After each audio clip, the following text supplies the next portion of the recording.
매일 성경 묵상을 돕는 해설 가이드입니다. 안녕하세요. 묵상코치입니다. 함께 읽고 나눌 말씀은 시편 89편 1절에서 18절까지 말씀입니다. 시인은 하나님이 다윗과 맺은 언약을 떠올리며 하나님의 언약을 통해 약속하신 인자와 성실을 찬양합니다. 다윗과 언약을 맺으신 하나님은 우주의 왕이시며 그가 만든 모든 세계를 공의와 인자로 통치하시므로 하늘의 천군 천사나 바다와 산 등 자연 또는 땅의 백성들로부터 찬양받으시기에 합당합니다. 1절에서 4절 읽겠습니다.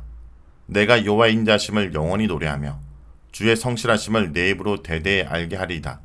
내가 말하기를 인자하심을 영원히 세우시며 주의 성실하심을 하늘에서 경고히 하시리라 하였나이다. 주께서 이르시되 나는 내가 택한 자와 언약을 맺으며 내 종 다윗에게 맹세하기를 내가 내 자손을 영원히 경고히 하며 내 왕위를 대대에 세우리라 하셨나이다. 1절에서 4절은 다윗의 언약에 드러난 하나님의 인자와 성실입니다. 시편 89편은 하나님의 인자하심과 성실하심을 영원히 찬양하고 대대에 전하겠다는 시인의 선포로 시작합니다. 확실히 내가 말하였다 라고 선언하는 시인은 하나님 찬양에 대한 자신의 진정성과 확고한 의지를 나타냅니다. 그는 찬양의 초점을 먼저 하나님의 인자와 성실의 영원함과 견고함에 맞춥니다. 인자하심을 영원히 세우시며 의 문장은 직역하면 영원히 인자하심이 건축되리이다 로 번역되는데 이처럼 영원히가 문장 맨 앞에 나와 하나님의 인자의 영원성과 불변성을 강조합니다.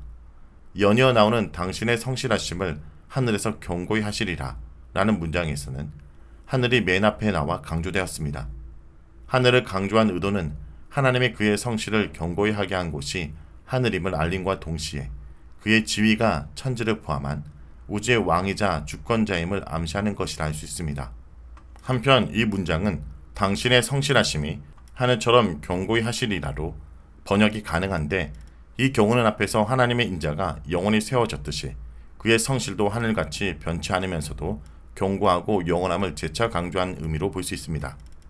1절에서 4절의 영원과 관련된 단어가 반복되어 나온 것을 고려해보면 하늘에서 라는 표현도 하나님의 지위와 더불어 영원성을 함께 함축한다 보는 것이 적절합니다. 여기서 유의할 점은 시인이 1절부터 찬양하는 하나님의 인자와 성실이 일반적으로 하나님이 그의 피조물에게 베푸는 인자와 성실보다는 3절과 4절 이후 19절에서 37절에 구체적으로 언급된 하나님이 다윗과 맺은 언약에 나타난 하나님의 인자와 성실과 긴밀하게 연결된 점입니다. 하나님은 다윗이 왕이 된 후에 그와 언약을 맺으셨고 그 내용은 사무엘하 7장에 기록되었습니다. 이때 하나님은 다윗을 가리켜 내 종이라 언급하셨는데 본 시편에서도 다윗은 내 종과 내가 택한 자로 언급되었습니다. 이 호칭들은 하나님과 다윗 사이의 친밀한 관계를 암시하면서도 다윗이 이스라엘의 왕이 된 것은 하나님의 선택이며 다윗이 하나님을 섬기는 자로서 백성들을 지도할 자임을 분명히 해줍니다. 그렇다면 언약의 주요 내용은 무엇일까요? 그것은 하나님이 다윗에게 영원한 왕권을 허락하셨다라는 문장으로 요약됩니다. 다윗의 왕권은 내 자손과 내 왕이라는 문구로 구체적으로 표현되었고 그 왕국의 견고함과 영원함은 영원히 견고히 하며와 대대에 세우리라는 표현에 나타납니다. 또한 여기서 시인은 4절에 다윗의 왕권에 대한 하나님의 약속과 1절과 2절에 하나님의 인자와 성실에 대한 찬양 내용을 동일시합니다. 2절에 하나님의 인자와 성실은 4절에서 다윗의 왕위와 자손으로 대처되었을 뿐 2절과 4절은 같은 동사와 같거나 유사한 뜻의 부사, 영원히, 대대, 하늘에서 영원히가 반복되어 두 구절의 연결고리를 강화합니다. 이리하여 하나님의 인자와 성실은 하나님의 속성을 뛰어넘어 하나님이 다윗과 맺은 언약을 지칭하는 표현으로 나타납니다. 이런 연결성은 다윗에게 영원한 왕권을 약속한 하나님의 언약 자체에 그의 인자하심과 성실이 내포되었기 때문에 가능합니다. 여기서 시인의 의도는 하나님의 언약을 맺을 때 약속하신 그의 인자와 성실을 지금 다윗의 왕권에 지속해서 나타나시길 호소하는 것입니다. 현재 시인이 처한 상황은 38절 이하의 내용을 고려할 때 포로기로 추정됩니다. 이런 상황에서 1절에서 2절에 하나님의 속성에 대한 찬양과 선포는 실제적으로는 하나님의 그의 성품을 다윗의 언약에 계속 나타나야 함을 상기시킨과 동시에 그렇게 해주시길 촉구하는 행위로 볼 수 있습니다. 다음은 5절에서 14절 읽겠습니다. 여호와여 주의 기이한 일을 하늘이 찬송할 것이요 주의 성실도 거룩한 자들의 모임 가운데서 찬양하리이다. 무릇 구름 위에서 능히 여호와와 비교할 자가 누구며 신들 중에서 여호와와 같은 자가 누구리까? 하나님은 거룩한 자의 모임 가운데서 매우 무서워할 이시오며 둘러있는 모든 자 위에 더욱 두려워할 이시리이다. 여호와 만군의 하나님이여 주와 같이 능력 있는 이가 누구리까? 여호와여 주의 성실하심이 주를 둘렀나이다. 주께서 바다의 파도를 다스리시며 그 파도가 일어날 때 잔잔하게 하시리이다. 주께서 랍을 죽인 당한 자와 같이 깨뜨리시고 주의 원수를 주의 능력의 발로 흩으셨나이다. 하늘이 주의 것이요 땅도 주의 것이라 세계와 그 중에 충만한 것을 주께서 건설하셨나이다. 남북을 주께서 창조하셨으니 다볼과 헤르몬이 주의 이름으로 말미암아 즐거워하나이다. 주의 팔에 능력이 있사오며 주의 손은 강하고 주의 오른손은 높이 들리우셨나이다. 공의와 정의가 주의 보좌의 기초라 인자하심과 진실하심이 주 앞에 있나이다. 5절에서 8절은 천상의 전능자 하나님의 성실하심을 찬양합니다. 시인이 땅에서 하나님의 인자와 성실을 찬양하듯 하늘에서는 천군천사가 하나님의 주권과 그의 능력과 성실을 찬양할 것입니다.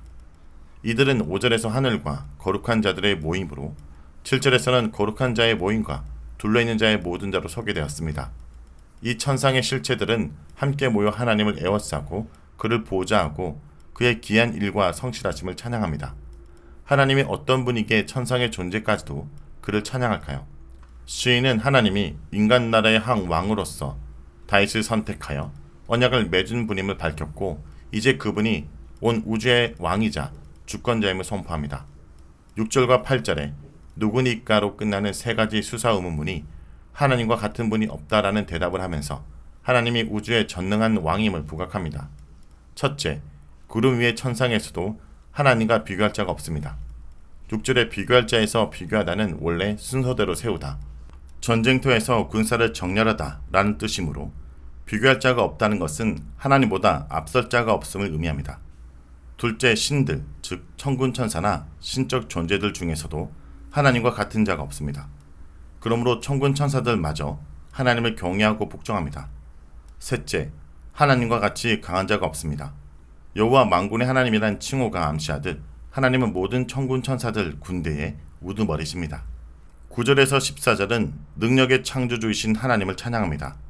우주의 왕으로서 천상을 다스리시는 하나님의 주권과 능력은 하늘 아래 바다와 땅과 산에서도 여실히 나타납니다. 9절과 10절에 묘사된 바다, 파도, 라합, 원수들은 모두 바다의 질서를 깨뜨리고 혼란을 일으키는 세력을 상징하는데 이런 세력도 하나님 앞에서는 제 힘을 쓸 수 없습니다. 하나님은 거만한 바다를 다스리시고 거세게 일어나는 파도를 단번에 잠잠케 하십니다. 락과 같은 위협적인 바다 생물도 이미 죽은 자처럼 짓밟힙니다. 하나님은 그의 대적의 정치가 무엇이든지 간에 그들을 제압하여 흩을 수 있는 강한 능력의 용사이십니다.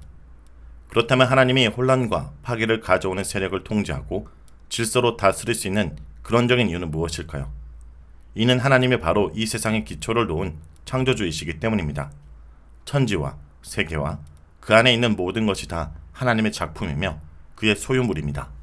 사람들은 갈릴리 남서쪽의 다볼산이나 동북쪽의 헤르몬산을 신들의 거주지로 여기지만 이들을 포함한 사방의 신들은 다 하나님의 소유물이며 하나님의 이름을 듣고 즐거움의 반응을 보이는 하나님의 피조물입니다. 하나님은 이같이 능력을 가진 창조주이자 왕이시나 그의 모든 다스림의 기초는 공의와 정의 그리고 인자함과 진실함이 있습니다. 시인이 계속해서 하나님의 주권과 능력을 찬양하고 그의 속성을 언급하는 데에는 전능자 하나님이 다윗에게 약속한 언약을 회복하고 그의 인자를 계속해서 보여주시길 바라는 마음이 암시되어 있습니다. 15절에서 18절은 왕이신 하나님을 기뻐하는 백성의 행복입니다. 시인은 하나님의 인자와 성실을 찬양하면서 청중에게 천상에서의 하나님과 바다와 산에서의 하나님을 기억하게 했고 이제 땅으로 와 백성 중에 거하시는 하나님을 보게 합니다. 산들이 창조주 하나님을 알아보고 즐거워하듯 왕이신 하나님으로 인해 기뻐 탄성을 지르는 백성들은 얼마나 행복합니까? 그들은 하나님의 호의와 은혜 안에서 살며 그의 공의를 지킴으로써 높아집니다. 그들은 하나님을 힘과 방패로 삼고 그의 은총 덕분에 힘과 능력을 얻은 자들입니다. 이 백성을 통치하는 인간왕도 하나님께 속한 자로서 백성과 함께 하나님을 기뻐하고 그분의 공의와 힘을 의지하기에 하나님이 베푸시는 은총으로 말미암아 높아지고 승리할 것입니다. 시인은 하나님의 선택한 다윗 왕국이 하나님의 은총으로 회복되길 계속 암시하는 것 같습니다. 어떤 경우든 하나님은 그의 백성의 힘과 보호가 되는 진정한 왕이십니다. 자, 여기까지가 시편 89편 1절에서 18절까지 말씀입니다. 오늘 말씀을 통해 우리는 무엇을 묵상하고 적용해야 할까요? 하나님은 인자하시고 성실하신 분입니다. 인자, 헤세드는 당신의 백성에게 허신적인 사랑을 베푸는 하나님의 성품을 말합니다. 시인은 이 여호와의 인자하심이 변함없다라고 노래합니다. 성도 여러분, 여러분은 그 변치 않는 하나님의 사랑을 확인하고 계십니까? 그 사랑을 누구에게 선포하시겠습니까? 인자하시고 성실하신 하나님을 사람들에게 선포하고 찬양하는 자가 복이 있다는 것을 잊지 않길 간절히 기도드립니다.